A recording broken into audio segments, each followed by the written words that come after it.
Saan ba tayo matututong huwag manghinay sa mga taong kusang umalis? Sa mga taong hindi tayo pinili?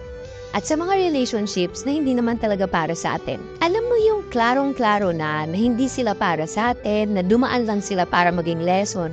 Pero hirap na hirap tayong i-let go yung mga bagay, sitwasyon, and even relationships, no? Siguro ganun kasi talaga at some point naniniwala tayo na pwede pa, na baka pwede pang ipilit, pwede pang i-push, baka mahilot pa, na baka kasi struggle lang to, pero para naman talaga sila sa atin. And I know, idagdag nyo pa, sobrang nakakapagod kumilala ng bagong tao ulit.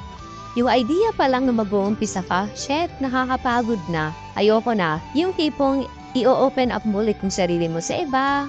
Yung tipong ipapakilala mo ulit yung sarili mo sa iba. Yung tipong isang araw, sobrang close nyo, na parang mundo niyo yung isa't isa, tapos biglang isang araw din, hindi na kayo magkakilala. In short, babalik ka ulit sa simula. That's okay. Again, matuto tayong huwag manghinay sa mga taong hindi tayo pinili, kusang umalis, at para sa mga relationships na hindi para sa atin. Again, mas okay na magsimula ulit kesa masaktan ka ng paulit-ulit.